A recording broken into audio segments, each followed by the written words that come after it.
On this Sunday Night Blues, I wanted to share a story of the year before closing my business, which closed in June of 2019, and how I prayed and meditated that year for the highest good for all. I first learned this phrase, for the highest good for all, from my life coach, which I've worked with her for at least 5 years. She has helped me over the years in many aspects of my life, including navigating decisions I had to make on my business and looking for and being intentional about what was for the highest good for all in each situation. Our highest good is beyond what we can imagine or comprehend at the time. I own my business for 29 years. This was a true passion business where I lived to work. As a leader, I truly wanted what was best for the organization, but I also wanted what was best for each of the lead team, my staff, and faculty, even at the sacrifice of myself sometimes or others within the organization. I always did my best to look out for my team in every aspect of their lives, not just at work, but their personal lives too. No decision was only for the benefit of myself and my business. I don't want to spend much time talking about that right now because it's not the purpose of this particular vlog. There are so many lessons I learned. The reason I wanted to share this story today is because it's a real story of hindsight 2020. When I look back at the last year of my business and how it closed, I would have never guessed something that looked on the outside so awful could have led us to something truly for the highest good for all. The last 8 to 5 years of my business, a perfect storm started brewing. And I knew that if we did not get a hold of this storm, it would be disastrous. Our lead team did everything we could to stop the hurricanes from hitting, but there was nothing in the end we could do but hope and work every day with the intention of looking out for what was for the highest good for all. And this is how we did it. Every day before work, first thing in the morning, I would have a quiet time where I would write out my gratitude list. I would write down 3 things that would help make it a great day. And then I would write down an affirmation. Literally, every day for that year, I basically wrote the same prayer and affirmation over and over. Here it is. Please guide me and my leadership team, Holy Spirit, into good decisions. I trust what I need to do today is exactly what needs to be done, and it is leading the entire organization into the highest good for all.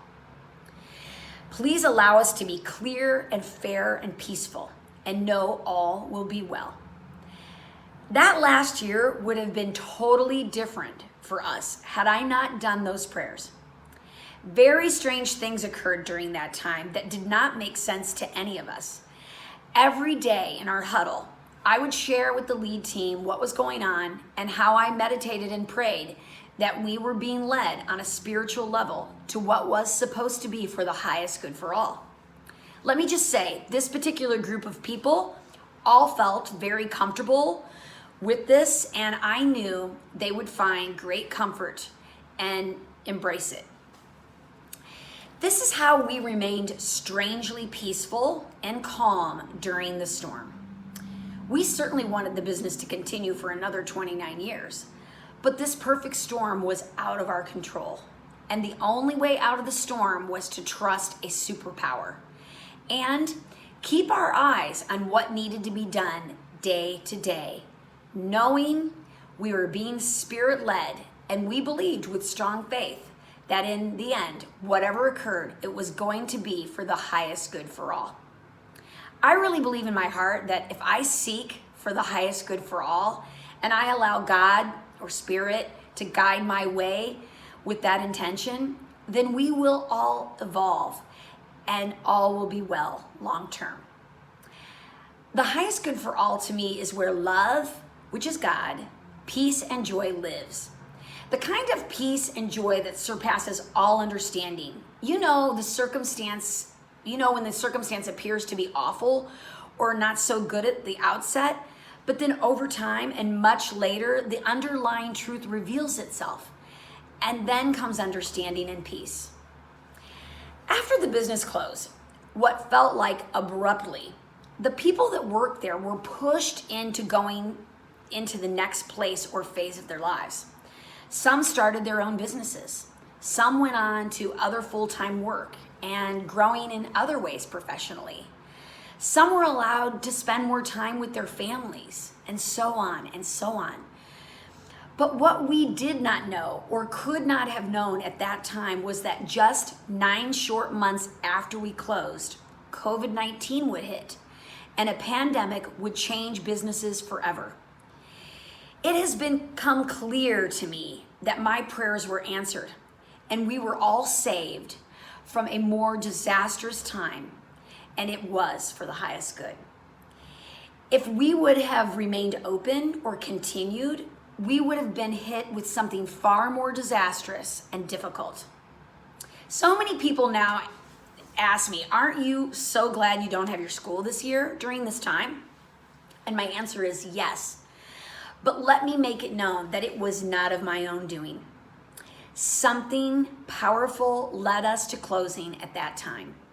God's timing is always perfect. And our lead team, although sad and broken, dealing with a lot of grief and loss personally, we all gained so much more. And we were spared from so much more difficulty and stress. If we would have forced the issues to stay open, there would have been a lot more unemployed people who would have never gotten to the chance to start their own arts businesses or move on to other careers or just have time to pay attention to other aspects of their lives. Everyone is growing and evolving for their highest good. We would have certainly suffered far greater doing business this year due to the devastation of this pandemic. I can now look back and have hindsight on why things in the last 8 years of my business ended up the way they did, and I am so grateful for it. I am grateful for the knowledge and lessons learned, and I am very grateful we closed when we did. We have no idea what's ahead in this life, but living in line with spirit in all aspects of our lives and looking out for the highest good for all, no matter what, provides tremendous peace. Hindsight is truly 2020. In this year 2020, we will look back one day and understand why we had to live through it all. Peace lies ahead. Stay strong and weather the storm in faith and plugged into spirit. The ride will be so much better if you do. So that's it for this Sunday Night Blues. My prayer for you today is that you never stop trying to stay connected to spirit. Spirit is God, which is love, and that you are at peace with where you are right now, and that joy will be coming soon for you, and all will be for your highest good. Have a great rest of the Sunday, and I'll see you next week for a Worry-Free Wednesday. Bye.